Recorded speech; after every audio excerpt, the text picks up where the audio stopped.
Bismillahirrahmanirrahim. Assalamualaikum warahmatullahi wabarakatuh.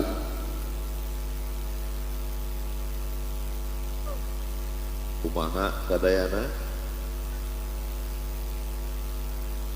Nikmat terbesar bisa berkumpul bersama para ulama di tengah majelis ilmu, di tempat orang-orang soleh. Kita syukuri nikmat ini dengan mengucapkan Alhamdulillahi Rabbil Alamin. Berselawat untuk dia, karena dialah kita bisa bersaudara dari pulau Sumatera nun jauh di sana sampai ke Ciamis, mengandung 9 bulan 10 hari ibu kita dengan suku berbeda, warna kulit dan bahasa, tapi disatukan oleh namanya. Allahumma salli ala sayyidina Muhammad wa ala alihi wa sahbihi wa barik wa sallim. Yang sama-sama kita hormati Kiai Haji Agus Malik, tadi disebut Primus. Yang kedua, Ketua Yayasan Kiai Haji Nonop Hanafi. Kemudian kebanggaan kita Kiai Haji tapi bisa jadi wakil gubernur, sudah didoakan untuk jadi presiden, Kiai Haji UU Rujhanul Ulum. Kemudian Kiai Haji Sarif Hidayat, Kiai Haji Saiful Uyun, Kiai Haji Profesor Dr. Yani Fadil Ainu Samsi, para ajengan, para kiai, alim ulama, muslimin muslimat, hadirin hadirat, semua yang hadir ini insyaallah dimuliakan Allah Subhanahu wa taala. Amin ya rabbal alamin. Tema kita santri berprestasi. Ustadz Somad tidak boleh ceramah di luar tema. Santri berprestasi.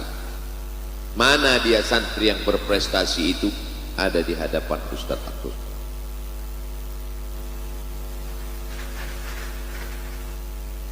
Mereka dibentuk dengan cara yang luar biasa dan itu hanya ada di Indonesia. Dari mulai bangun tidurnya, saya tadi malam dari Banjar, perjalanan panjang, lelah, letih, lesu, letoy, loyo, lunglai. Maka begitu sampai langsung terkapar, bukan terpapar, tapi kemudian terbangun di tengah malam karena suara santri berprestasi sedang mengumandangkan ayat-ayat Allah. Sekarang kita berhadapan dengan orang yang dikatakan berprestasi, EQ-nya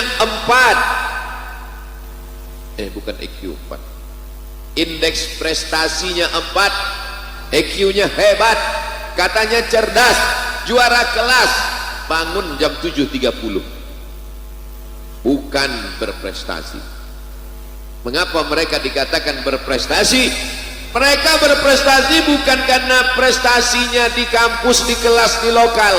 Mereka berprestasi yang pertama melawan dirinya sendiri, melawan ngantuknya, melawan tidurnya. Kalau matanya saja tidak dapat dia lawan, apalagi Belanda dan Jepang. Mereka berprestasi. Kenapa? Wa minal laili fatahajjad. Berat bunyi kalimatnya, tahajjud, lawan kantukmu, lawan tidurmu, lawan matamu, dan mereka berhasil melawan itu semua. Mereka berprestasi. Mereka setelah bangun tidur, sama seperti lagu dulu, bangun tidur terus mandi. Mereka mandi, mereka segar. Terapi mandi subuh sejak dulu diajarkan Nabi Muhammad SAW. Sekarang baru dipelajari orang barat. Mereka mengajarkan terapi mandi subuh dengan air dingin, segar bugar. Mana buktinya? Sudah beberapa kata sambutan, tidak ada satupun yang menunduk tertidur. Matanya segar bugar. Mereka berprestasi, tubuhnya bersih, badannya sehat. Mereka adalah calon pemimpin-pemimpin masa depan. Menjelang azan subuh, setelah mereka bangun, mandi, gosok gigi, segar, mereka baca Quran. Menjelang azan subuh mereka bersolawat, berganti-gantian melantunkan sholawat. Wa bil ashari hum yastaghfirun, pada waktu sahur mereka melantunkan istighfar, memohonkan ampun kepada Allah Subhanahu wa taala. Sudah lama azab itu turun, ingin diturunkan malaikat ke bumi ini. Kenapa azab tidak jadi turun? Wa ma kana Allahu liyu'adzibahum wa anta fihim wa ma kana Allahu mu'adzibahum wa hum yastaghfirun. Mereka masih tetap beristighfar. Setelah itu mereka tetap sarapan pagi. Karena kalau tidak sarapan, mereka tidak bisa masuk pelajaran ke kepala mereka. Sesuai isi kepala dengan isi perut. Di sini perut, di sini kepala. Jangan sampai di sini kepala, di sini juga perut. Lalu kemudian setelah itu mestinya hari ini mereka masuk kelas, tapi mereka rela mengorbankan kelas mereka karena kedatangan ujian akhir semester.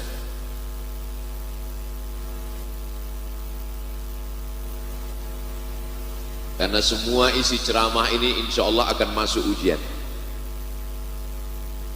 Masya Allah, tabarakallah.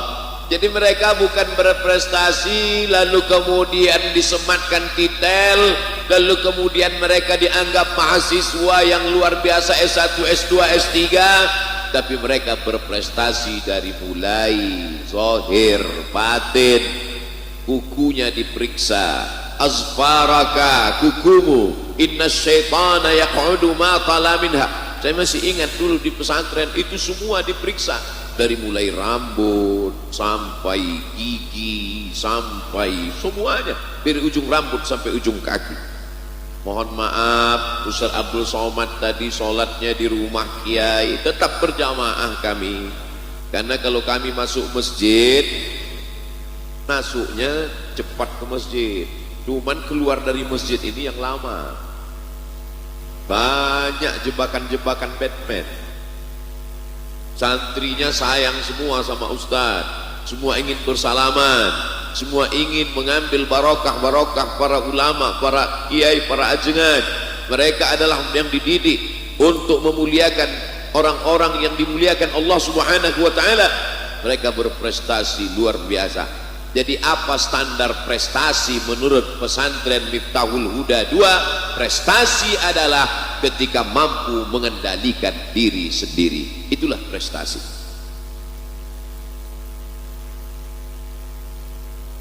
Berapa orang tua yang sanggup membangunkan anaknya bangun pagi? Berapa orang tua yang sanggup membangunkan anaknya untuk mandi pagi? Berapa orang tua yang sanggup mengajarkan anaknya untuk bersolawat, untuk berzikir, untuk beristighfar sebelum azan subuh? Sulit orang tua melakukan itu. Tapi ketika dia serahkan anaknya ke pesantren, anaknya mendapat label santri, maka mereka mengamalkan itu 3 tahun, 5 tahun, 6 tahun lamanya. Setelah keluar mereka dari pesantren ini, mereka adalah orang-orang yang mandiri, mandi sendiri, mandiri. Mereka tidak perlu lagi dibangunkan, karena mereka adalah orang-orang yang Allah bisa karena biasa. Mereka terbiasa, pakaiannya putih bersih, pecinya ada yang hitam, ada yang putih.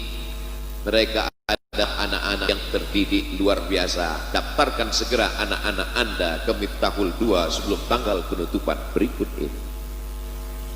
Jangan lupa potong videonya, upload ke Instagram, ke YouTube, subscribe, like, and share. Nah, setelah mereka berhasil di pesantren selama 6 tahun lamanya, zahir batin mereka sehat, kepala mereka diisi dengan nahu, saraf, mantik, ma'ani, bayan, balaghah, fikih, qawaidul fikih, usul fikih, fikih ibadah, fikih muamalah, fikih siasat. Diisi pula dengan ulumul hadis, mustalahul hadis, rijalul hadis, muskilul hadis, mukhtaliful hadis. Diisi pula kepalanya dengan arud qawafi, diisi kepalanya dengan tajwid, tahsin Al-Qur'annya, hafalannya luar biasa. Lalu kemudian ada pula tafsir wa ulumul Qur'an, maka setelah itu silakan engkau terbang sejauh mata memandang. Di hari petang kau akan pulang karena kau tahu di mana letak sarang. Silakan mau jadi apa. Anak-anakku sekarang lihat ke depan, kau mau jadi apa? Silakan, tinggal pilih saja. Oh, saya mau sibuk di bidang tarbiyah, ikut jejak Kiai Haji Agus Malik di bidang tarbiyah. Saya sibuk di bidang harakah, ikut gerakan Kiai Haji Nonom Hanafi, harakah, menggerakkan jamaah. Saya mau sibuk di bidang siasah, tinggal ikut jejak Kiai Haji UU Rujhanul Ulum di bidang siasah. Mereka tidak pernah kelahi, tidak pernah Kiai UU mengatakan ngapain sibuk di pesantren aja, mesti sibuk di siasah. Dan Kiai Agus Malik juga tidak berkata ngapain jadi kiai cuman sibuk di siasah. Mereka berbeda jalan, tapi tujuan mereka adalah ilahi anta maksudi waridhaka matlubi. Yang ku maksud dalam hidup ini adalah engkau ya Allah, dan ridhamu lah yang ku cari. Kalau sudah dapat ridha Allah, surga sudah pasti di tangan. Allahumma inna nas'aluka ridhaka wal jannah wa na'udzubika min sakhatika wan nar. Ada di antara santri ini yang akan menjadi tentara. Nampaknya enggak banyak yang mau. Tapi kalian mesti ada yang jadi tentara, anakku. Supaya apa? Supaya ketika aku yang ceramah, kalian yang mengawal, sehingga yang gila-gila jadi waras. Oh, kalau begitu Ustaz Abdul Somad menyepelekan brigade santri. Tidak, ini adalah anak-anak muda yang luar biasa. Harus ada di antara anakku yang jadi polisi, harus ada di antara anakku yang menjadi dokter spesialis. Banyak yang mau. Dari bunyi aminnya kelihatan. Tapi pesantren tetap tidak kalian tinggalkan. Dokter spesialis punya tempat praktek hebat, tapi juga punya pondok pesantren. Setuju?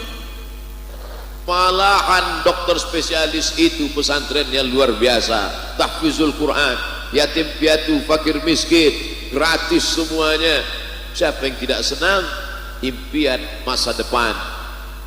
Waktu kalian punya pondok pesantren, kalian jadi polisi, kalian jadi tentara, kalian jadi pengacara, kalian jadi hakim agung, kalian menjadi dokter, kalian punya rumah sakit. Ketika itu Abdul Somad sudah mati dimakan cacing tanah. Tapi saya tidak sedih. Sebab apa? Sebab pahala kalian mengalir ke makam Abdul Somad. Inilah namanya multi level marketing. Bukan 5%. Saya tidak dapat aliran pahalanya 10%. Saya tidak dapat aliran pahalanya 50%. Man dalla ala khairin falahu mithlu ajri fa'ilihi. Abdul Somad dapat 100%. Nampaknya banyak yang gak setuju. Anak-anakku yang dimuliakan Allah Subhanahu wa ta'ala, sampai masanya ucapan ini akan terjadi pada diri kalian. Di saat itu barulah kalian ingat, oh, ini yang disampaikan Abdul Somad beberapa tahun yang lalu untuk almarhum Abdul Somad. Al-Fatihah, kata kalian. Nanti, bukan sekarang.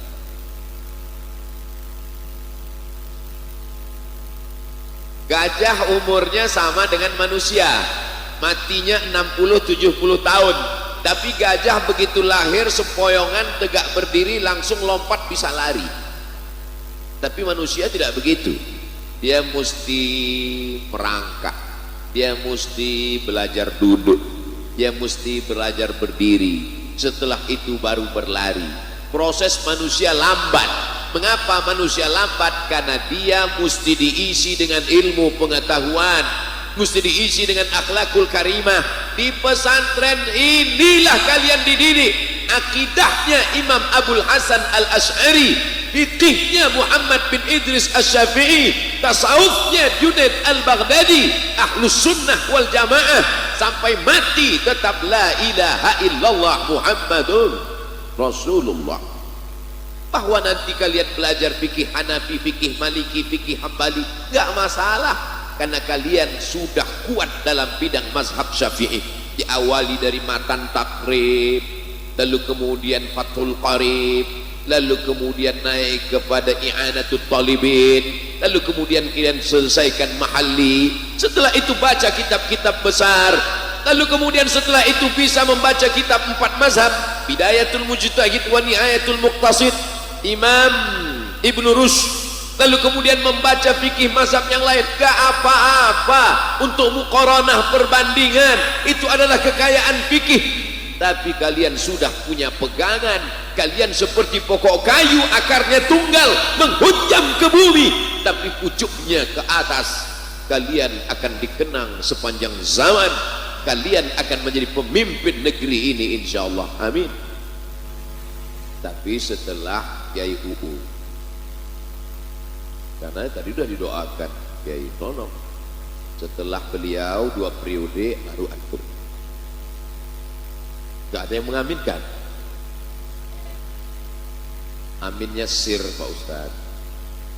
Saudara yang dimuliakan Allah Subhanahu wa taala, tidak ada benteng yang bisa menyelamatkan anak-anak muda ini dari narkoba, dari ngelem, LGBT, pacaran. Benteng terakhir adalah benteng pondok pesantren. Mau suka nggak suka, mau setuju nggak setuju dengan saya, terserah. Wahai pakar-pakar pendidikan, wahai yang hebat-hebat dengan teori pendidikan, siapa yang bisa menyelamatkan anak kalian dari sabu-sabu, dari khamar, dari seks bebas, dari LGBT? Tidak ada yang bisa menyelamatkannya kecuali pondok pesantren. Betul? Pakar-pakar pendidikan yang hebat-hebat itu ceramah ke sana kemari, memberikan seminar, lokakarya. Apa yang terjadi? Anaknya cabut, pacaran, pakai sabu-sabu, inek, mabuk, zina. Siapa yang bisa menjaga mereka? Yang bisa menjaganya adalah kiai. Yang ada bisa menjaganya ibu nyai. Yang bisa menjaganya adalah guru-guru di pondok pesantren. Ya Allah, balas kebaikan para kiai, sehatkan badan mereka, panjangkan umur mereka ya Allah ya Rabbal Alamin. Aset bangsa sebanyak ini, siapa yang bisa menyelamatkan mereka? Berapa banyak anak-anak yang berprestasi, ganteng, luar biasa, ternyata homo. Berapa banyak yang nampaknya hebat, artis terkenal, ketangkap pakai sabu-sabu, narkoba, sakau, mati overdosis. Tapi santri-santri Masya Allah, lembut, ganteng, berselawat. Sebelum Ustadz Somad keluar, mereka sudah melantunkan Qamarun, Qamarun, Qamarun sidnan Nabi, Qamarun ya wajamil, wajamil, wajamil sidnan Nabi, wajamil. Suaranya bagus, wajahnya ganteng, betapa senang calon-calon mertuanya. Kalau orang tua sudah pasti senang. Makanya nanti kalau ada anak-anak muda ini, nasib baik anak saya laki-laki, kalau nasib anak saya perempuan, saya pilih salah satu jadi menantu saya. Saudara yang dimuliakan Allah Subhanahu wa taala, ini anak-anak yang ganteng, yang bersih, yang suci ini good, bagus, look dilihat, good looking, enak dilihat, bukan radikal. Takbir. Masalah tenaganya jangan ditanya lagi, jalan kaki sampai ke Jakarta dia kuat.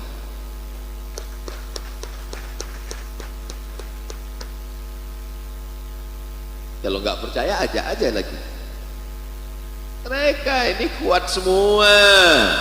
Abdul Somad aja yang pandai ceramah, yang katanya gagah perkasa, kuat tenaganya. Mana? Mereka sudah terbukti. Saya melihat di televisi secara nyata, meleleh air mata saya melihat mereka berjalan, datang orang kampung membawakan minuman, makanan, mensupport mereka. Akhirnya begitu mereka sampai di Monas, disambut dengan gegap gempita.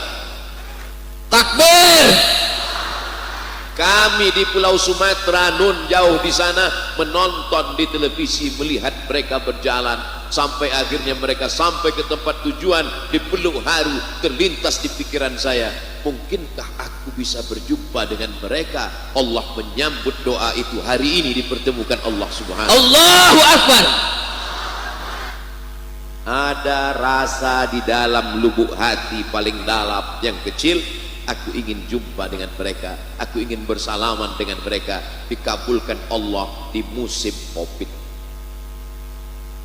Yang katanya nggak mungkin bisa keluar kota, yang katanya nggak mungkin bisa ketemu, yang katanya nggak mungkin, tapi Allah berkehendak. Innama amruhu iza arada syai'an ayyakula lahu kun. Hari ini Allah mau membuktikan, hai Abdul Somad, sebuah manusia mengatakan tidak, tapi kalau Allah berkata iya, maka terjadi. Akhirnya kami pun bertemu. Nah, itu diajarkan di kepala santri, santri-santri diajarkan demikian. La ini jitama'atil ummatu, berkumpul semua umat, ala ayyadurruka bisyai'in, ingin memudaratkanmu. Semua umat di dunia ingin berkumpul memudaratkanmu. La yadurruka illa bisyai'in qad kataballahu alaik. Tidak akan terjadi kalau tidak ditetapkan Allah Subhanahu wa taala. Rufi'atil aqlam, pena sudah terangkat. Wa jaffatis suhuf, tinta sudah terangkat, pena sudah terangkat, kertas-kertas takdir sudah kering, kematian sudah di tangan kuasa Allah. Ketakutan tidak memperlambat kematian, keberanian tidak mempercepat kematian. Allah yang berkuasa atas segala sesuatu. Wa huwa ala kulli syai'in. Itu kan yang ada dalam kepala kiai, yang ada dalam hati santri, maka mereka bisa berjalan sejauh itu.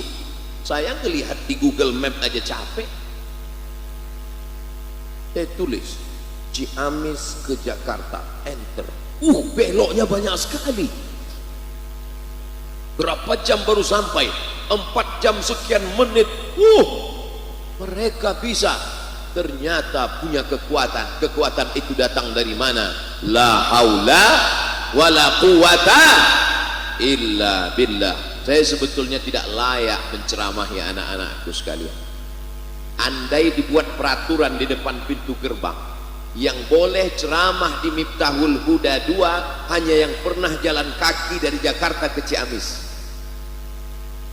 Untung itu nggak ditulis di pintu. Yang boleh ceramah di sini hanya yang lulus fit and proper test. Saya datang kemari cuman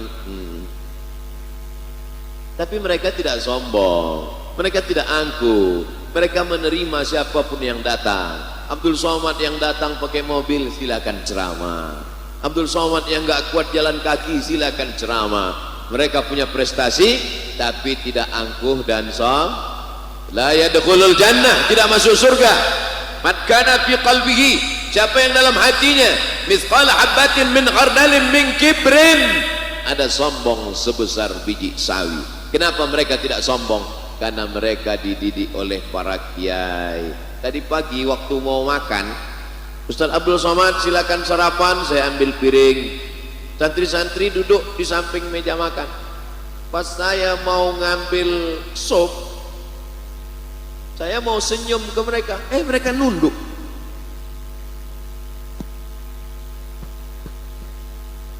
Saya maksudnya mau senyum, nunduk. Gimana saya mau senyum?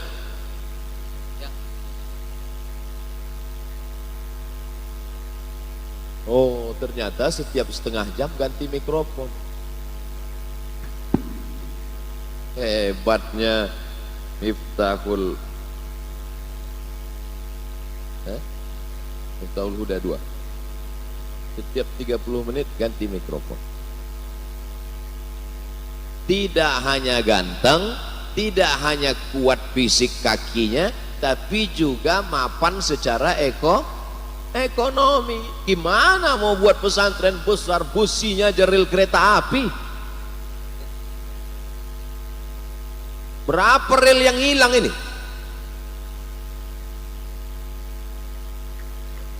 Oleh sebab itu, ini santriwan santriwati ini nanti akan menjadi entrepreneur.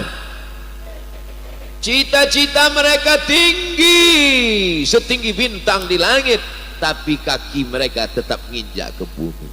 Sebab kalau kakinya nginjak ke bumi itu hantu. Mereka adalah cita-citanya luar biasa. Ada di antara mereka nanti yang akan menjadi pedagang tahu tempe. Loh, gak banyak yang mengaminkan. Memang dia pedagang tahu tempe, tapi ekspor impor 5 kontainer sehari ke Jepang. Tadi pas dibilang tahu tempe, amin. Pas 1 hari 5 kontainer ke Jepang, amin. Saudaraku yang dimuliakan Allah SWT, cita-citanya mesti tinggi. Ini pas ditanya, nah cita-citanya mau jadi apa? PNS. PNS cuma 2 juta sebulan. Nah, Ustadz Somad mentang-mentang udah keluar dari PNS. Gak, bukan itu. Banyak orang sekarang standar berhasilnya kalau sudah PNS. Anaknya di mana sekarang? Alhamdulillah sudah tamat dari ITB. Udah PNS? Belum. Misalnya ada 2 anak muda mau meminang anak gadis. Calon mertuanya nanya, yang mana yang PNS? Yang ini masih ya wira swasta. Kira-kira yang diterima wira swasta atau PNS? Tuh ngaku. Kalau semua mau jadi PNS, gimana alam kita akan terjaga, terpelihara? Maka mesti lahir entrepreneur dari pondok pesantren Miftahul Huda 2, insyaallah. Nanti saya akan ketemu dengan alumni Miftahul Huda 2, tiba-tiba datang ke Pekanbaru Riau. Assalamualaikum Ustaz Abdul Somad. Waalaikumsalam. Kamu dari mana? Dari Ciamis. Alumni Miftahul Huda 2. Iya betul Pak Ustaz. Mau apa nih? Mau mengembangkan karamba ikan Pak Ustaz. Ikan apa? Ikan paus. Saudaraku yang dimuliakan Allah Subhanahu wa taala, maka ke depan sumber daya alam Indonesia yang gemah ripah loh jenawi, tongkat dan batu jadi tanaman, ini mesti dikelola dengan baik, dan yang mengelolanya itu adalah anak-anak pesantren. Walau anna ahlal qura amanu, kalau penduduk negeri itu beriman, wattaqau, dan takut kepada Allah. Syaratnya cuma 2, iman kepada Allah dan takut kepada Allah, maka Allah akan berikan 2. La fatahna alaihim barakat, akan kami bukakan barokah minas sama, dari langit, wal ard, dari bumi. Indonesia akan menjadi baldatun thayyibatun wa rabbun ghafur. Pondok pesantren tetap tumbuh, yang memperbaiki di bidang siasah politik tetap ada di antara anak-anakku ini yang menjadi bupati, wali kota, wakil gubernur, menteri, presiden, menteri BUMN, menteri luar negeri, dan semuanya, amin. Koordinasinya akan terjalin dengan baik. Maka menjadi santri bukan kehinaan, menjadi santri adalah prestasi luar biasa. Jangan ketika di pesantren merasa dibuang orang tua. Saya tidak mau itu terjadi pada anakku. Jangan nanti sore-sore duduk di bawah pohon bambu. Sampai hati ayah membuang aku ke pesantren. Duduk sore-sore, mulutnya terbuka. Bukan cuma lalat yang masuk, hantu pun masuk. Kerasukan, bebeki. Tapi insya Allah semuanya tenang, semuanya betah di pesantren. Semuanya tahan kuat di pesantren. Pesantren zaman sekarang nggak seperti di pesantren zaman Ustadz Abdul Somad dulu. Dulu Ustadz Abdul Somad di pesantren kurang gizi. Banyak teman-teman Ustadz Somad dulu ketika sholat sujud yang pertama sekaligus sujud terakhir. Gak bangun-bangun, tidur. Tapi anak-anak pesantren Miftahul Huda sehat-sehat semua. Dulu teman-teman Ustaz Abdul Somad malam baru boleh tidur jam 11. Jadi habis sholat isya itu semua harus baca buku. Wow, teman-teman Ustaz Somad bawa kamus Al-Munjid fil Lughati wal A'lam ke masjid, rupanya untuk bantal.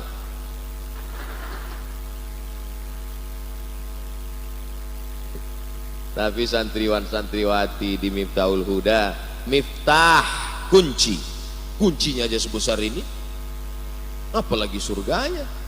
Mala a'yunun ra'at, belum pernah dilihat mata, wala uzunun sami'at, belum pernah didengar telinga, wala khatara ala qalbi bashar, belum pernah terlintas di hati manusia.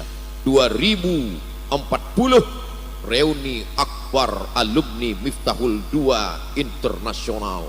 Ketika itu sudah ada yang jadi duta besar di Rusia, ada yang jadi menteri luar negeri, ada yang jadi dokter spesialis.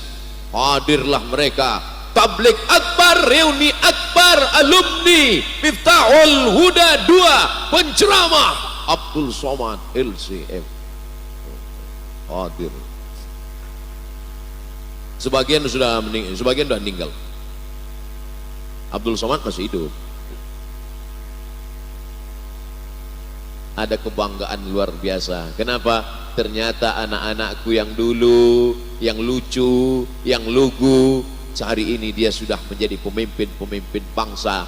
Disitulah baru kita bangga melihat kebanggaan seorang kiai, seorang guru, seorang wali kelas. Bukan rumahnya yang besar, bukan mobilnya yang mewah, bukan jabatannya yang tinggi, karena mereka tak ada pernah punya ingin jabatan. Tapi ketika melihat murid-murid mereka berhasil. Ustaz Somad ketika ceramah di salah satu pulau di Riau, pelatihan, sampai di pulau itu ada satu laki-laki ngeliat terus. Pas ngeliat sekali, dia ngeliat lagi. Lihat sekali, lihat lagi. Pas lihat lagi, dia senyum. Wih, jangan-jangan nih hombreng. Gak berapa lama dia mendekat, anak muda ganteng itu mendekat. Dia tanya, Ustaz masih ingat dengan saya? Enggak, saya mahasiswa Ustadz dulu. Oh, kamu ngapain di sini? Saya PNS baru lulus dan sekarang ditugaskan di sini.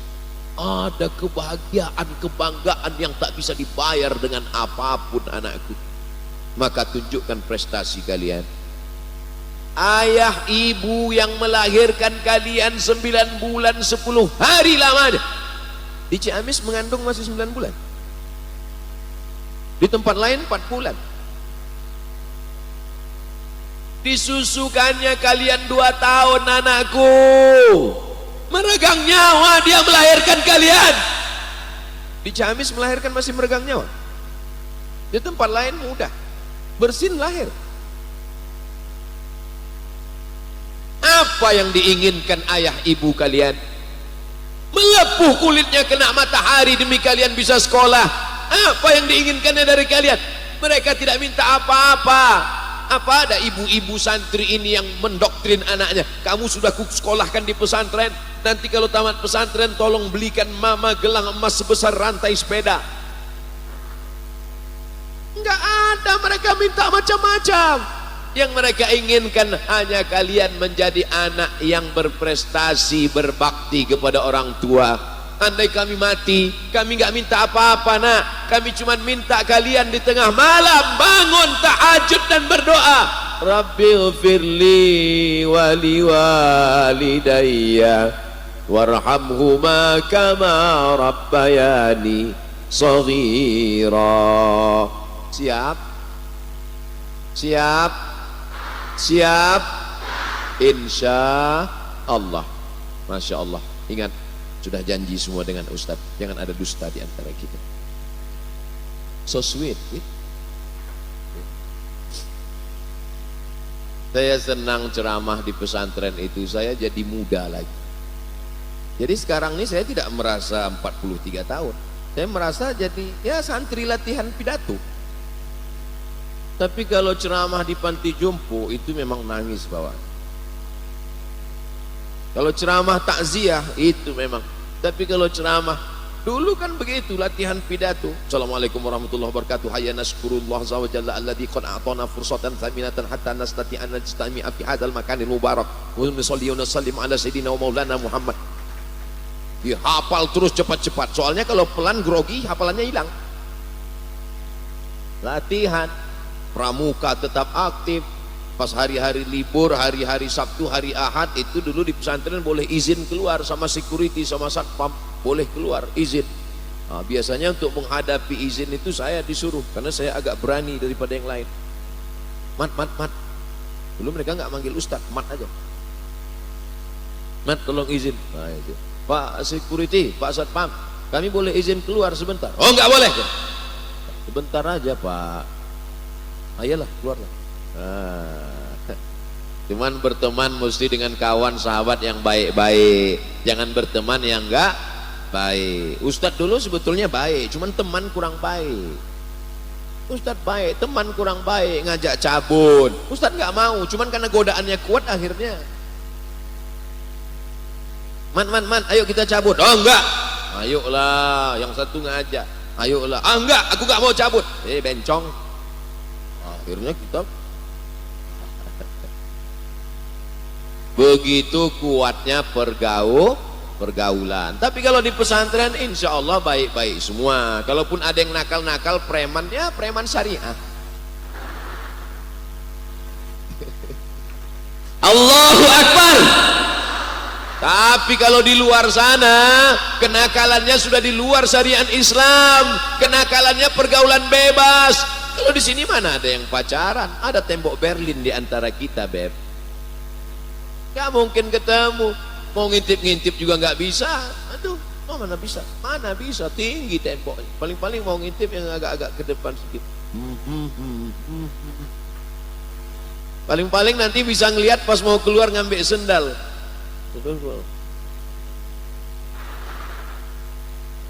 Kalian tetap terjaga di pesantren, terjaga zahirnya, terjaga batinnya, terjaga kemaluannya, terjaga kehormatannya, terjaga rambutnya. Kalau kita pergi ke pasar mau beli buah apel, buah jeruk, mau apel jeruk yang dibungkus plastik atau yang terbuka kena matahari lisut? Yang dibungkus plastik atau yang terbuka kena matahari? Yang dibungkus plastik, paham? Nggak paham, banyak-banyak makan obat pencerdas otak. Mereka paham, tapi porsi kepala mereka sudah dihabiskan oleh matan al-ajurrumiyah. Mereka sudah dihabiskan oleh al-kawakibud durriyah.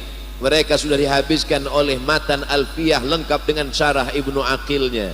Sudah dihabiskan oleh kitab tafsir Jalalain dengan syarah sawinya. Sudah dihabiskan oleh Sahih Bukhari dengan Fathul Barinya. Sudah dihabiskan oleh matan Arba'in dengan syarah Al-Fathul Mubin bisyarih Al-Bari'innya. Maka tak pernah terpikir untuk yang lain. Andai pun ada yang kirim surat, "Aa, sudikah denganku? Nanti kan kupinang kau dengan bismillah." Inilah anak-anak muda yang berprestasi, insya Allah. Nanti setelah dia menjadi dokter spesialis, jilbabnya panjang, raut wajahnya teduh bekas air wudhu, tahajudnya di tengah malam, masuk dia ke rumah sakit Ciamis membawa jarum suntik. Bismillahirrahmanirrahim. Yasin wal Qur'anil Hakim. Innaka laminal mursalin ala siratim mustaqim. Semua yang di ruang ICU itu sehat minta pulang. Padahal semuanya selama ini stres, depresi, sempit, mau mati. Tapi begitu dokter spesialis yang alumni pesantren Miftahul Huda 2 itu datang, kedatangannya membawa rahmat, bukan membawa laknat. Tapi begitu datang dokter spesialis yang tidak tamat pesantren, yang tidak pernah belajar agama, yang rambutnya 3 warna merah kuning kelabu, bentuknya seperti durian, kukunya hitam semua, datang ngamuk-ngamuk, marah-marah. Mana pasiennya? Mana? Yang sakit-sakit itu langsung sakaratul maut. Ini Abdul Somad ini ngawur ini. Ini dalilnya dari mana? Huwallazi anzalas sakinata fi qulubil mu'minin. Siapa yang menurunkan ketenangan ke dalam hati pasien itu? Allah. Ala bidzikrillahi tatmainnul. Baru dipegang-pegangnya, belum disuntiknya udah sehat. Loh, kok saya sehat ya Bu Dokter? Karena sesungguhnya sehat itu datang dari Allah. Obat itu hanya sarana saja. Yang ngomong gitu siapa? Dokter. Lama hidup banyak dirasa, jauh berjalan banyak dilihat, lama jadi ustadz banyak yang curhat. Dokter yang ngomong sama saya, Ustadz Somad, saya ini bukan dokter spesialis, saya ini dokter umum Pak Ustadz, tapi pasien saya lebih banyak daripada dokter spesialis. Kok bisa gitu Pak Dokter? Karena sebenarnya jamaah itu sakitnya bukan sakit badan, tapi sakit jiwa. Jiwanya sakit, kering kerontang. Setelah diajak ngobrol, setelah diajak dialog, dibacakan zikir doa, dia langsung sehat. Loh, mobil pulang sudah siap. Oh, parkir. Saya sangka pesawat sudah manggil di Cengkareng. Penumpang Abdul Somad segera naik ke pesawat. Ting ting ting ting. Habis tema yang pertama, santri berprestasi. Yang kedua, alam berseri. Santri berprestasi 45 menit. Tadi saya mulai jam 7.15, sekarang jam 8. Temanya 3. Pertama, santri berprestasi 45 menit, 1 mikrofon. Yang kedua, alam berseri. Apakah sesuai tema dengan keadaan pondok pesantren? Sesuai, alamnya berseri. Pohon-pohon kayu tidak ditumbang. Tuh pohon durian belum berbuah. Durian itu kan? Durian. Ini pula ada pohon bambu.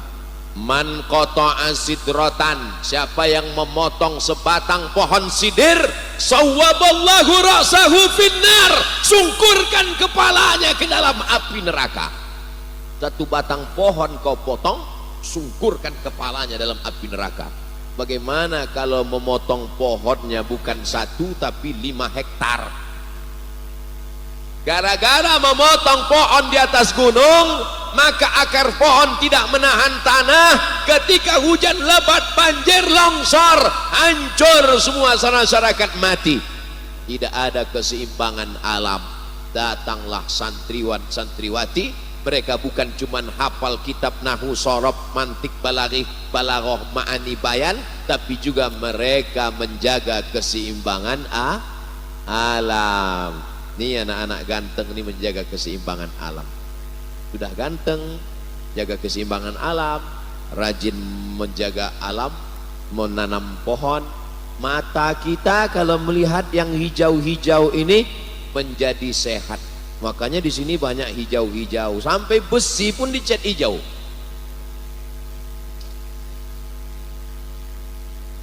Karpetnya pun hijau. Jangan-jangan karena Pak Wakil Gubernur warna hijau. Sorbannya pun warna hijau. Nabi itu punya jubah. Setelah jubah di dalam, itu punya jubah lagi di luar, namanya burdah. Burdatun khadra, burdah Nabi berwarna hijau. Dan nanti orang masuk surga itu pakai pakaian sutra, sundus, istabrak, khudrun, berwarna hijau. Makanya jangan heran kalau ulama kita sorbannya hijau, jubahnya hijau, burdahnya hijau. Dan memang kata Imam Abu Hamid Al-Ghazali meninggal tahun 505 Masehinya 1111. Kalau mau mata awet, banyak-banyak ngelihat warna hijau. Nah, lihatlah. Saya dulu percaya aja. Orang yang ngomong ulama, cuman anak zaman sekarang kan pasti dia mau logikanya apa. banyak-banyak lihat warna hijau, pakai baju warna hijau, pakai jubah warna hijau, lihat alam yang hijau. Dalilnya guys, orang sekarang kan lagi gak percaya sama ulama, gak percaya, tapi ternyata mereka sendiri yang membukakan rahasianya. Masya Allah, tabarakallah. Dokter-dokter kalau operasi pakai jubah, jubahnya warna. Kenapa dokter kalau operasi jubahnya warna hijau? Ternyata ketika dokter sedang mengoperasi membelah kulit, keluar darah berwarna, mana ada darah biru? Keluar darah berwarna merah. Mata kalau terlalu lama melihat warna merah itu dia goyang, rusak konsentrasinya. Bayangkan kalau dokter di ruang operasi matanya nggak tajam, tiba-tiba salah potong, yang mau dipotong hidung rupanya kuping. Maka untuk menajamkan mata, dia lihat warna merah, segera dia lihat baju jubah kawannya berwarna hijau. Akhirnya orang zaman sekarang membuktikan benarnya sunnah Nabi tentang melihat warna hijau. Loh, tadi ceritanya kemana? Kok sudah kemana-mana nih warna hijau? Menjaga keseimbangan alam yang tetap hijau. Kiri hijau, kanan hijau. Jangan potong hutan, bakar hutan. Pondok pesantren sengaja atau tak sengaja sudah membantu dinas kehutanan. Betul? Hai Bapak Menteri Kehutanan, dinas kehutanan, kantor-kantor kehutanan, kami sudah mengendorse kalian gratis Pak. Kirim aja kemari beras. Pesantren tidak pernah minta apapun, mereka hanya minta kepada Allah, karena Allah yang memberikan segala sesuatu. La mani'a lima a'taita wala mu'tiya lima mana'ta. Kalau Allah mau memberi, siapapun tidak bisa menghalangi. Cuman kadang orang menyangka pesantren ini cuman baca kitab, pesantren ini cuman baca hafal mahfuzat hadis Quran, pesantren tidak peduli alam. Pesantren amat sangat peduli alam, karena kalau alam tidak dijaga, air menjadi kotor. Kalau air sudah kotor, maka wudhu tidak sempurna. Kalau wudhunya tidak sah, maka sholatnya tidak sah. Ma la yatimul wajib illa bihi fahuwa. Selesai, game is over. Maka santri, santriwan, santriwati menjaga keseimbangan alam. Idza waqa'at ala ahadikumul qiyamah, kalau kamu sudah mau mati, napasnya sudah satu-satu. Judul lagunya Menghitung Hari. Lagu yang kedua, Setengah Napasku Pergi. Wa fi yadihi fasilah, tapi di tanganmu masih ada bibit korma. Kau sudah mau mati nak, tapi di tanganmu ada bibit korma. Fal yughrisha, tanamkan. Untuk apa nanam korma, kita sudah mau mati? Bukan kau yang akan memakan manisnya, bukan kau yang akan bernaung di bawah daunnya yang rimbun, tapi kau tetap dapat pahalanya. Kiai 38 tahun yang lalu menanam tanaman ini, toh hari ini beliau sudah di alam barzah, tapi kalian yang berada di bawah pohon bambu, kalian yang berada di bawah pokok kayu, pahalanya tetap mengalir kepada mereka. Untuk para kiai pendiri pondok pesantren pendahulu kita, lahumul Fatihah. A'udzubillahi minasyaitonir rajim. Bismillahirrahmanirrahim. Alhamdulillahi rabbil alamin. Arrahmanir rahim. Maliki yaumiddin. Iyyaka na'budu wa iyyaka nasta'in. Ihdinas siratal mustaqim. Siratal ladzina an'amta 'alaihim ghairil maghdubi 'alaihim waladdallin. Amin. Ada spanduk tulisannya besar, one man one tree, satu orang menanam satu tanaman. Departemen Kehutanan. One man one tree, satu orang satu pohon. Ini sudah diajarkan Nabi 14 abad yang lalu. Andai kau mau mati, sudah hampir sakratul maut, di tanganmu ada bibit korma, tanamkan. Kita disuruh menanam. Seandainya kita tinggal di negeri yang tropis, menanam tanaman tidak heran, tidak aneh. Tapi yang menyampaikan disuruh menanam ini Nabi Muhammad sallallahu alaihi wasallam di tengah gurun pasir di kota Al-Madinah Al-Munawwarah, kering kerontang. Mudah-mudahan anakku semuanya dapat rezeki halal bisa berkunjung ke makam Rasulullah SAW. Lihat nanti anakku, di sana ada satu kebun korma yang ditanam dengan tangan Nabi Muhammad SAW. Sampai hari ini korma itu tetap hidup, tidak mati. Ketika itu Salman Al-Farisi dijanjikan oleh tuannya, Salman, aku akan memerdekakan engkau dengan syarat engkau tanam 300 batang korma, aku akan merdekakan engkau. Salman menanam korma 1 batang 2 batang, lewat Nabi Muhammad SAW. Nabi bertanya, ada apa Salman? Aku menanam korma ya Rasulullah, tuanku menjanjikan kalau aku tanam 300 batang aku akan merdeka. Nabi ikut menolong Salman, dan hari ini kebun korma itu terus mati induknya, datang anaknya, mati anaknya, datang cucunya, mati cucunya, datang cicitnya, mati cicitnya, aduh entah apa lagi namanya. Tapi yang jelas sampai hari ini masih ada, bisa dimakan buahnya, disebut dengan korma Nabi. Man tasabbaha, siapa yang pada waktu paginya makan 7 butir korma Nabi, tidak diganggu setan sampai sore dan tidak akan kena racun. Tidak kena racun, tidak diganggu setan. 7 butir waktu pagi. Siapa yang nggak percaya, silakan makan 7 butir, datang ke dukun santet, silakan santet, santet, santet, santet.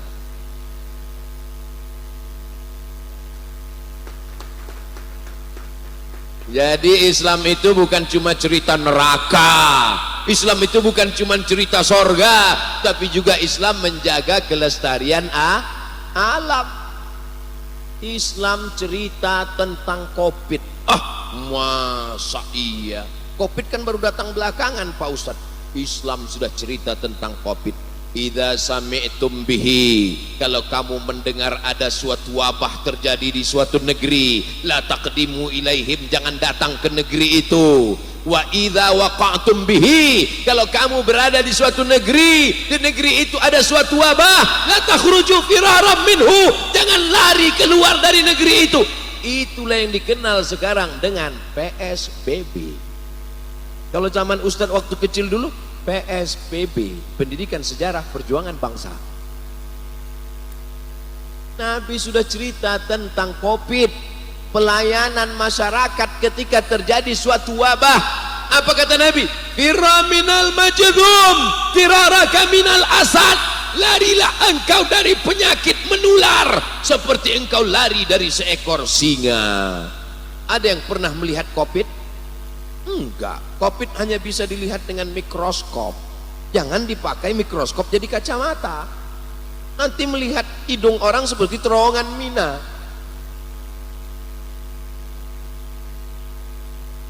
Oleh sebab itu tidak ada yang bisa melihat COVID. Makanya ada yang menantang COVID. Hari ini ada yang nantang COVID. Mana COVID? Biar saya makan pakai bakwan. Tapi Nabi mengajarkan firra minal majdzum, firaraka minal asad. Larilah engkau dari wabah penyakit seperti engkau lari dari seekor singa. Nabi sedang mengumpamakan sesuatu yang tidak terlihat dengan mata, kuman, bakteri, wabah diserupakan dengan singa. Makanya tadi kita diajarkan pakai masker, menjaga protokol kesehatan. Ustadz Abdul Somad pun tetap jaga protokol. Mana tuh Ustadz ceramah nggak pakai masker? Nih, makanya digantungkan terus dari tadi. Pakai masker kan nggak beli dagu Pak Ustadz di mulut. Oke, kita pasang di mulut. Allah Akbar ya. Apa? Oleh sebab itu maka jangan jadi fitnah. Allahumma inna na'udzubika min fitnatil mahya wal mamat wa min syarri fitnatil covid. Ada fitnah baru di akhir zaman, fitnatil covid wa fitnatil medsos. Saudaraku yang dimuliakan Allah Subhanahu wa taala, siap santri-santri menjaga alam semesta tetap indah, nyaman dan hijau. Siap. Oleh sebab itu santri menjadi pelopor, agent of change, agen perubahan. Jadi yang selama ini tidak peduli dengan alam semesta, hantam saja, bantai saja, potong saja, sampai anak cucu tidak kenal hutan, tandus jadi gurun pasir. Nanti 200 tahun yang akan datang, orang akan berkata, wahai cucu-cucuku, di zaman dulu ada namanya hutan, cucuku dulu ada namanya hewan, tapi sudah punah semua, sudah namanya kelinci saurus, punah semua hewan. Tapi hari ini alhamdulillah kita tetap jaga, kita tidak memotong pokok kayu sembarangan. Kalaupun dipotong ada yang hasil manfaatnya, kalau tidak, la yabulanna ahadukum fil ma'id daim, tidak boleh buang limbah di air yang tidak mengalir. Ada kolam empang tidak mengalir, ya bulu bala, ya bulu baulan, buang air kecil dia di situ, nggak boleh. Kenapa? Karena kau sudah merusak alam. Tapi kalau dia mengalir maka boleh. La yabulanna ahadukum fil juhri, tidak boleh buang air kecil di lubang tanah. Pergi masuk ke hutan yang hijau rimbun, lihat kiri kanan nggak ada orang, nampak ada lubang tanah, lalu kemudian maaf beribu maaf, buang air kecil di lubang tanah, boleh apa nggak boleh? La yabulanna, ada taukid di sana, an-nahyi lit-tahrim, nggak boleh buang air kecil di lubang tanah. Alasan dalam Hasyiah As-Sindi, Hasyiah As-Sindi syarah Sunan An-Nasai, apa kata beliau di sana? Kenapa tidak boleh buang air kecil di lubang tanah? Karena lubang tanah itu adalah masakinul jin, ada jin-jin yang ada di dalam. Bayangkan anak jin sedang walimah, tiba-tiba datang banjir bandang, angin puting beliung, twister, tsunami, apa enggak ngamuk itu jin? Makanya banyak orang kerasukan gara-gara mengganggu rumah jin. Kenapa tidak boleh buang air kecil di lubang tanah? Rupanya di dalam lubang tanah itu ada hasyarat, semut-semut kecil, anai-anai, binatang-binatang kecil di dalam. Tiba-tiba datang air bah tumpah, mereka sedang pilkada, habis baleho-baleho mereka, rusak komputer-komputer KPU di dalam. Pernahkah orang berpikir tentang semut-semut kecil di dalam lubang tanah? Pernah? Nabi Sulaiman alaihissalam, ketika pasukan Nabi Sulaiman akan lewat di tengah hutan, Nabi Sulaiman taat, jangan lewat, jangan. Kenapa wahai Sulaiman?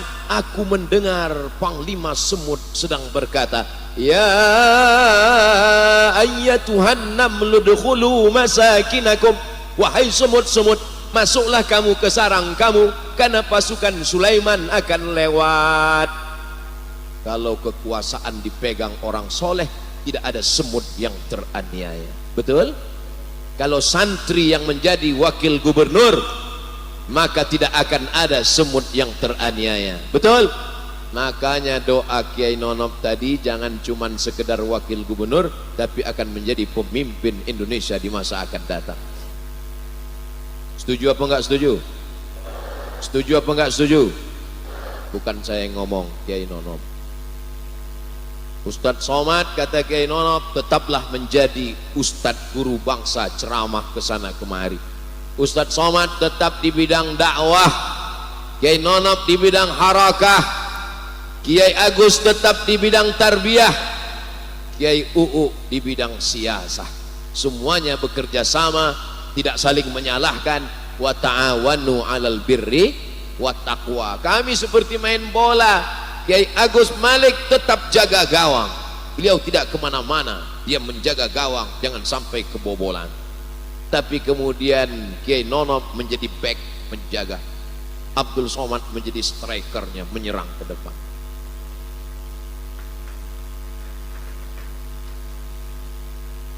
Ya kalau kena bully itu resiko striker, dibully, dicaci maki, ya nggak apa-apa. Baca aja di komen-komen di YouTube itu, komen-komen di Facebook, caci maki, sumpah serapah. Ustaz Somad nggak marah, nggak pernah saya baca. Baca, saya baca juga. Cuman saya nggak bisa balas, orang passwordnya saya nggak tahu. Admin. Saudaraku yang dimuliakan Allah Subhanahu Wa Taala. Pesantren ikut menjaga alam, santri berprestasi, alam berseri, yang terakhir bangkitkan negeri. Siap membangkitkan negeri kita? Indonesia pernah menjadi kebanggaan dunia, macan Asia, macan Asia, menggelegar, semua takut. Begitu dia tersenyum, nggak takut lagi, ternyata macan itu ompong. Nanti akan lahir macan-macan Asia. Dari mana lahirnya? Dari pondok pesantren. Memang dia pondok pesantren, belajar nahwu sharaf, belajar fikih, qawaidul fikih, tapi dia juga ngerti politik. Dia akan menjadi anggota legislatif, memperjuangkan syariat Islam lewat konstitusi, perda, peraturan daerah. Setuju? Peraturan daerah, nggak boleh keluar rumah pakai sepeda motor, duduk ngangkang. Pernah dengar perda itu? Dari Aceh. Peraturan daerah, nggak boleh, karena kalau keluar duduk ngangkang masuk angin, dianggap tidak sopan. Peraturan daerah, siapa saja yang masuk ke daerah ini maka dia mesti menutup aurat. Datang bule pakai pakaian Eropa, masuk ke pantai mandi, datang polisi syariah ngasih kain sarung. Bule dan Pak Le, sini sebentar. Dikasih kain sarung, dibacakan perda. Ini peraturan daerah, tidak boleh di sini membuka aurat. Peraturan daerah, nggak boleh pacaran, laki-laki perempuan nggak mahram berjalan bersama, maka dirazia. Setuju? Kalau anggota dewannya santri semua walaupun berbeda partai, kira-kira perda ini gol atau nggak gol? Gol, karena setuju. Kita tinggal di negara demokrasi, maka perjuangkan syariat Islam melalui konstitusi. Perjuangan kita perjuangan konstitusional. Perjuangan santri ke depan adalah merubah kerumunan menjadi kekuatan. Takbir. Kita sudah terbiasa berkerumun, kita sudah terbiasa bergerombol, tapi kita belum terbiasa berbaris. Karena berkerumun itu mudah, bergerombol itu mudah, berbaris itu susah. Karena berbaris perlu ada pemimpin komando dan komandan. Kata Kiai UU, bukan kata saya. Berkerumpul, gerombol, ramai, tapi nggak jelas visi misi targetnya apa. Akhirnya hanya menjadi sumber fitnah. Tapi walaupun begitu, kerombolan itu sudah menjadi kekuatan. Alhamdulillah. Jangan berhenti hanya sampai gerombolan, perkumpulan ramai. Mesti ada barisan, karena Allah berkata dalam Al-Quran bukan gerombolan, tapi yang dikatakan Allah barisan.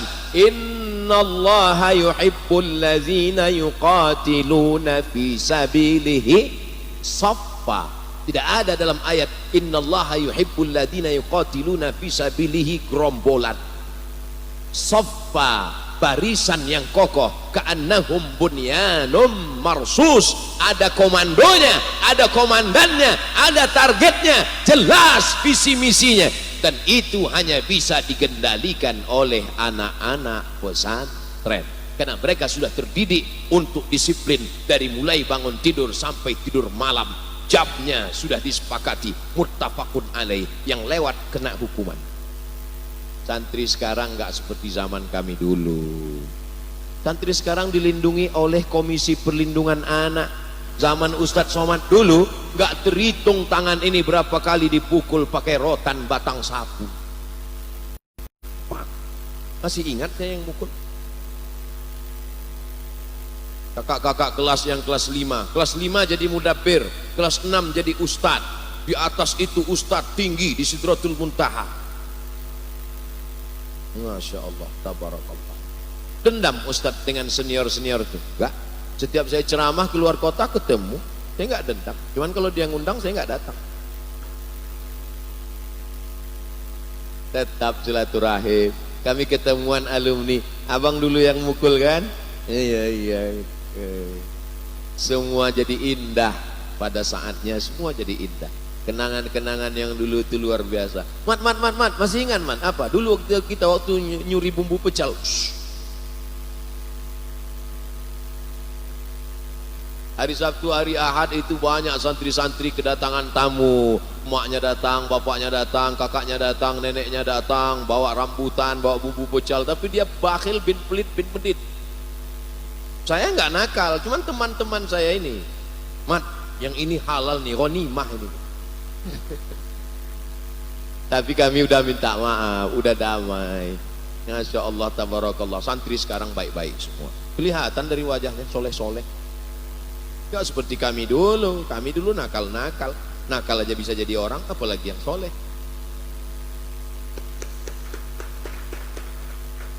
Sekarang banyak orang yang pesimis melihat Indonesia. Gimana Indonesia ke depan? Saya tidak pernah pesimis. Makanya saya suka datang ke pesantren. Pesantren membangkitkan optimisme. Saya tetap semangat. Tidak mungkin sebanyak ini anak-anak yang soleh ini tidak akan mungkin mereka ini 1 yang 2, 3, 5 akan memimpin negeri ini. Sekarang aja sudah ada kiai yang jadi wakil gubernur, betul?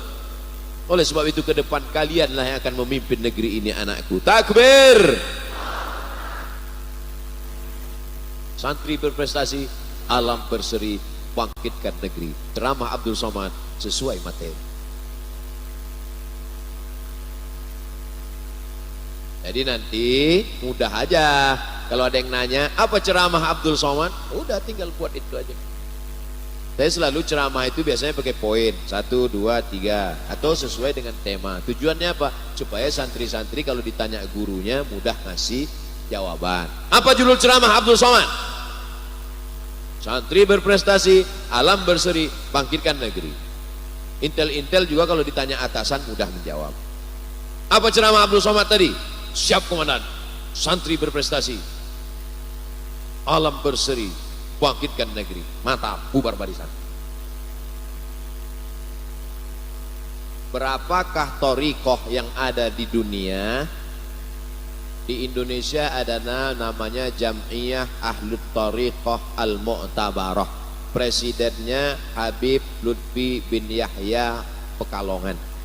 Habib Lutfi bin Yahya memberi saya gelar Syekh Abdul Somad. Saya bukan gak hormat pada beliau, belum saya pakai, takut demam. Karena namanya terlalu besar. Di kampung saya kalau ada anak demam, dilihat, oh ini namanya terlalu besar. Jadi bawaannya meriang, panas dingin. Syekh Lutfi bin Yahya, Presiden Thariqat. Yang paling besar di Maroko namanya Thariqat Tijaniyah.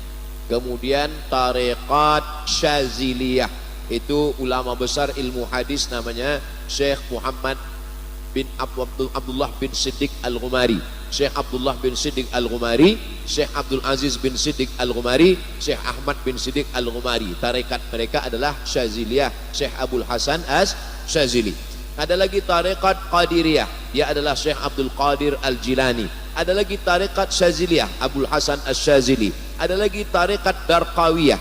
Ada lagi Tarekat Ahmadiyah, bukan Ahmadiyah Ahmad Mirza Ghulam Ahmad, bukan, tapi Syekh Ahmad Sidi Ahmad Al-Badawi. Ada lagi Tarekat Naqsyabandiyah, Bahauddin An-Naqsyabandi. Ada lagi Tarekat Syattariyah, Ahmad Syekh Abdullah Syattari, namanya Tarekat Syattariyah. Jadi tarekat itu banyak. Kalau di Mesir ada namanya Al-Majlisul A'la Lis Turuq As-Sufiyah. Al-Majlisul A'la Lis Turuq As-Sufiyah. Dan majlis ini boleh utusannya duduk di parlemen. Waktu zaman saya di Mesir, ketua Al-Majlisul A'la Lis Turuq As-Sufiyah namanya Syekh Ahmad Omar Hashim, rektor Universitas Al-Azhar yang juga di hadis. Jadi di sana ahli hadis, profesor, doktor, rektor, tapi juga mengamalkan tarekat. Tarekat itu adalah jalan untuk mengingat Allah Subhanahu wa ta'ala. Jadi jangan kelahi antara Syaziliyah dengan Naqsyabandiyah dengan Qadiriyah, kemudian Abah Anom, kombinasi antara dua TKN, tarekat Qadiriyah wan Naqsyabandiyah. Kalau mau mengamalkan tarekat, yakinkan dua. Yang pertama ada silsilah sanadnya. Yang kedua adanya orangnya soleh. Kalau ada sanadnya, tarekatnya mu'tabar, lalu kemudian mursyidnya orang soleh, silakan amalkan. Tarekat kita adalah tarekat mu'tabarah, tasawufnya sunni, bukan tasawuf falsafi, ahlus sunnah wal jamaah. Ustadz ini ada torikoh baru. Torikoh apa namanya? Torikoh Somadiyah. Yang mendirikannya siapa? UAS. Oh, nggak bisa, karena dia tak ada silsilah. Kita ikut aja yang sudah ada silsilahnya. Al-isnad minad din, laulal isnad laqala man syaa ma syaa. Kalau bukan karena sanad, orang akan ngomong seenaknya saja. Fanzuru amman ta'khudhu dinakum. Perhatikan kamu ngambil agama ini dari siapa? Bersanad dari kiai-kiai kita sampai kepada Imam Muhammad bin Idris Asy-Syafi'i, bersanad dari guru-guru kita sampai kepada Imam Abul Hasan Al-Asy'ari, bersanad dari guru-guru Habib kita sampai kepada Syekh Bahauddin An-Naqsyabandi, sampai kepada Nabi Muhammad sallallahu alaihi wasallam.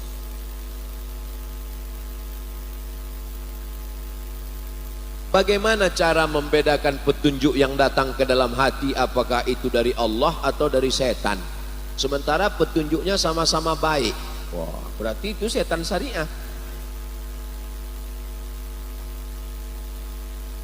Lil insani lammatani.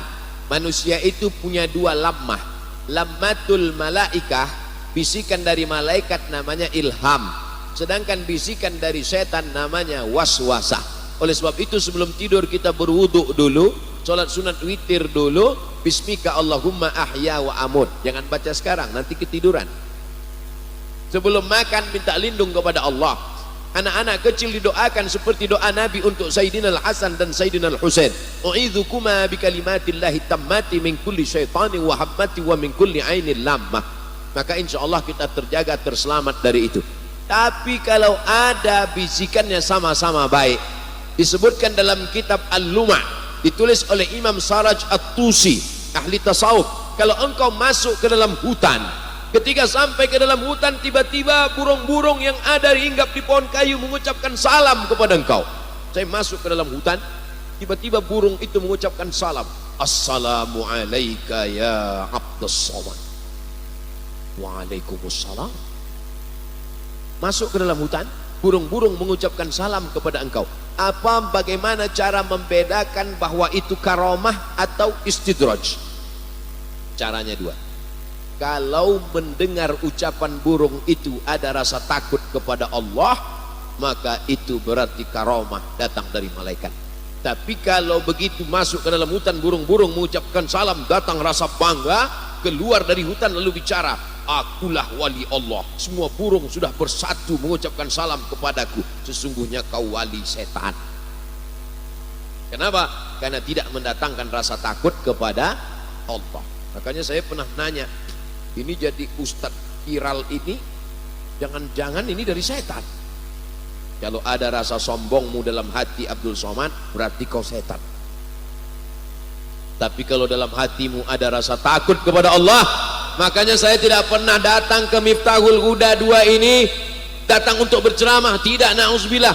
Aku datang ingin bersilaturahim kepada mujahid-mujahid fisabilillah. Allahu Akbar. Aku datang kemari mau belajar kepada mereka bagaimana ikhlas kepada Allah. Maka niatnya mesti diluruskan. Maka kalau sampai dalam hatimu ada rasa bangga, ada rasa ujub, ada rasa sum'ah, ijabul mar'i binafsihi unwanu dha'fi aqli. Ustadz, kan sekarang lagi gencar-gencarnya NKRI harga mati. Sedangkan yang dibawa mati secara hakikat adalah Islam. Manakah yang lebih tepat antara NKRI harga mati dan Islam harga mati? Kalau kita mati nanti, yang dibisikkan ke telinga sebelah kanan, la ilaha. Ada pernah melihat waktu dibisikkan NKRI? Ada.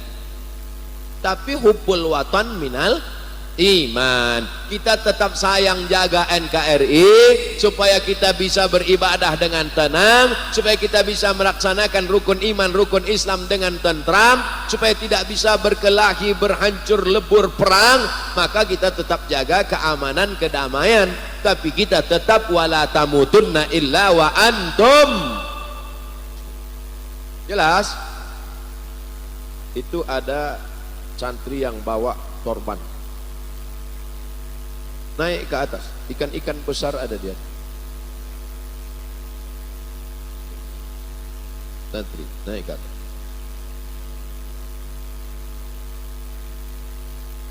Mohon pencerahannya menyikapi hukum waris di zaman sekarang, laki-laki perempuan itu disamaratakan. Padahal dalam konsep Al-Quran jelas bagian laki-laki dan perempuan itu dibedakan. Dalam kasus ini boleh apa tidak? Lidzakari mithlu hazzil unsayain. Anak laki-laki dapat 2 kali bagian anak perempuan. 2 kali diulang Allah dalam Al-Quran. Tidak ada ayat yang paling detail, ayat paling lengkap kecuali tentang waris. Walakum nisfu ma taraka azwajukum illam yakul lahunna walad fa in kana lahunna waladun falakumur rubu'. Kamu dapat setengah harta istrimu kalau tidak ada anak. Kalau ada anak kamu dapat 1/4. As-sumun 1/8, as-sudus 1/6, as-thuluts 1/3, an-nisfu setengah. Disebutkan secara detail Al-Quran. Siapa yang merubah hukum Allah, wa man lam yakum bima anzalallah fa ulaika humul kafirun fa ulaika humul fasiqun fa ulaika humuz zalimun. Maka tidak bisa amandemen manusia untuk merubah hukum Allah Subhanahu wa ta'ala. Jangan coba-coba untuk merubah hukum Allah. Laki-laki diberikan 2 kali bagian perempuan, bukan berarti diskriminatif, bukan berarti merendahkan perempuan. Kenapa laki-laki diberi lebih banyak? Karena laki-laki bertanggung jawab memberi nafkah, mahar nikah. Ar-rijalu qawwamuna 'alan nisa. Saya kena juga nih. Saya pakai sarung tapi di dalam tetap pakai celana.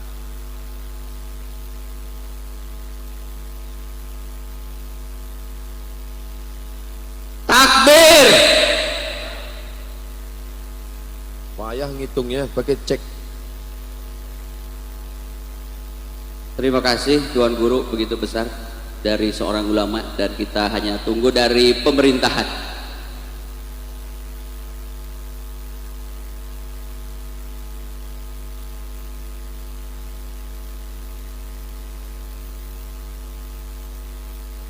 Kapankah seseorang bisa dikatakan ikhlas yang sesungguhnya?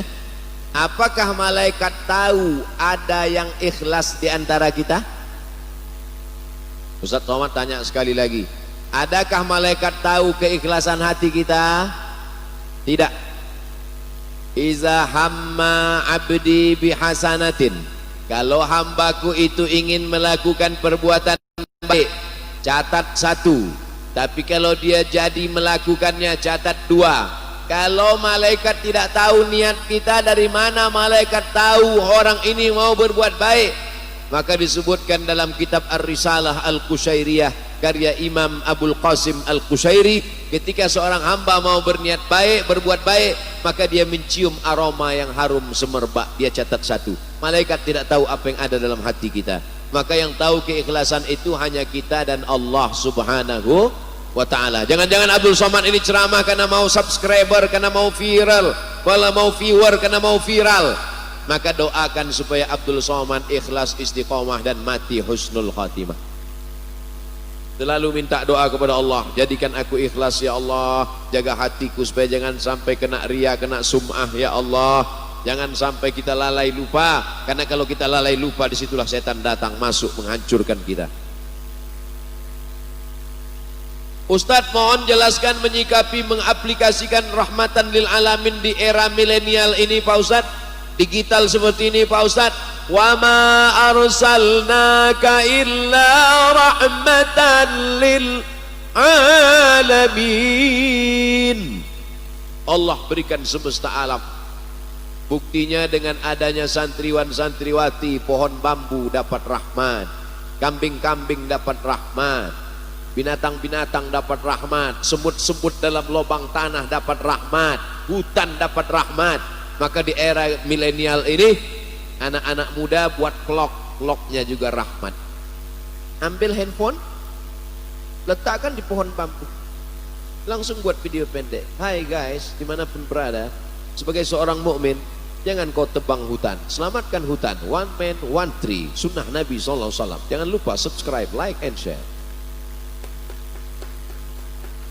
Gak sulit buat video pendek, simple, sederhana. Jadi kalau mau buat vlog, vlognya rahmatan lil alamin. Kalau mau buat channel, channelnya rahmatan lil alamin. Kalau mau buat video, videonya mendidik. Kalau mau buat film pendek, film pendeknya menjadi film yang tontonan, menjadi tuntunan.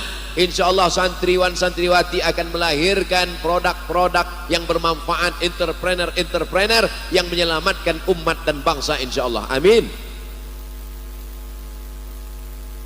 Maaf, aku mau bertanya, kedua orang yang bisa bermimpi dengan kanjeng Nabi katanya orang soleh, apakah kita sebagai orang penuh dengan dosa mungkin gak bisa bermimpi dengan baginda Rasul sallallahu alaihi wasallam? Pak Ustadz, man ra'ani fil manami faqad ra'ani, siapa yang melihat aku dalam mimpinya maka sesungguhnya dia melihat aku.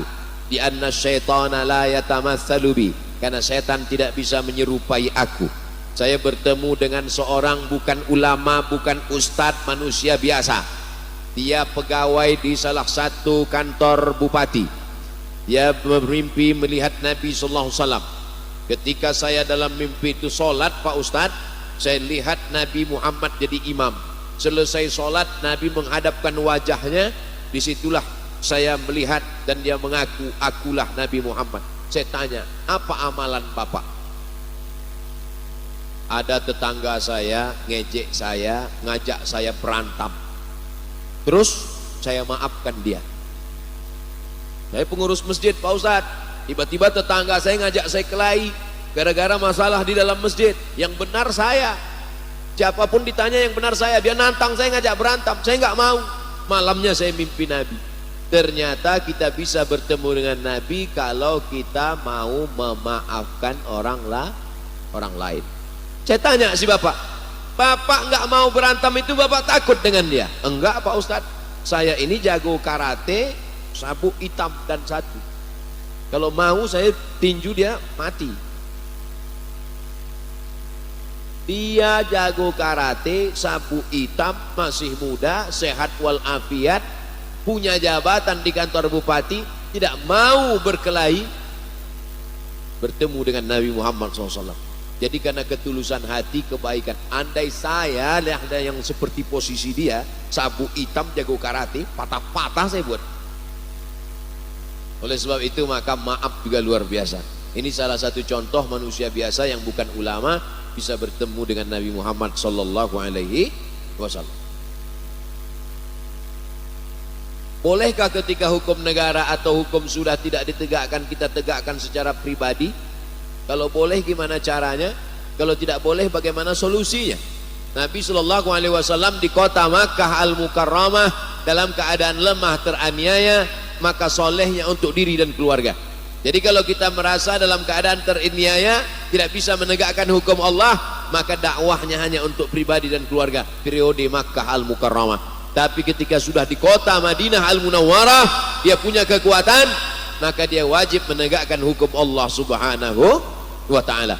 Maka dalam bingkai negara kesatuan Republik Indonesia kita bisa memasukkan hukum-hukum syariat Islam ke dalam konstitusi melalui peraturan daerah. Kalau DPR nggak setuju melalui Perbup, peraturan bupati, Pergub, peraturan gubernur, Perwako, peraturan wali kota, maka insya Allah dalam demokrasi suara terbanyak itulah yang menang. Kalau yang banyak orang baik, yang banyak orang soleh, yang banyak orang puasa sunat, yang banyak santri, maka kebenaran pasti akan menang. Makanya jangan hiruk pikuk dakwah ini hanya dalam pesantren saja, tapi ditebarkan di tengah seluruh umat sesuai dengan profesi kita masing-masing. Tablik akbar tidak hanya di pesantren, tablik akbar di stadion, tablik akbar di GLBK Bandung Lautan Api, 100.000 orang, tidak hanya santri, semua pengusaha, bisnismen, masyarakat, pemabuk, yang mabuk-mabuk pun ikut pengajian, sementara ngaji berhenti mabuk, habis itu mabuk lagi. Paling enggak pas mabuk itu dia berhenti, paling enggak pas sedang pengajian dia stop sejenak. Nah, ini dakwah, ini ada ring 1, ada ring 2. Ini yang santri-santri ring 1 baca kitab, tapi ada yang ring 2, ada yang ring 3. Oleh sebab itu maka ini mesti dikelola dengan baik, dakwah-dakwah ini dengan berbagai macam metodenya. Itulah yang dapat Ustadz Somad sampaikan. Yang baik-baik datang dari Allah, yang tidak baik dari hamba Allah yang dhaif. Maukah santriwan santriwati memaafkan silap salah Al-Fakir Abdul Somad? Sudikah mendoakan Abdul Somad supaya istiqomah dan mati husnul khatimah? Mudah-mudahan kita dipertemukan di surga bersama Nabi Muhammad sallallahu alaihi wasallam. Terima kasih atas segala perhatian. Mohon maaf atas segala kesilapan dan kekhilafan. Waffaqanallah lima yuhibbu wa yardah. Wassalamualaikum warahmatullahi wabarakatuh.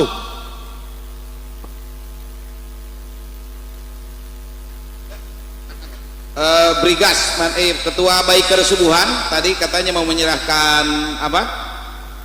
Rompi mana? Sudah. Mana? Nah, Baiker Subuhan menyerahkan rompi.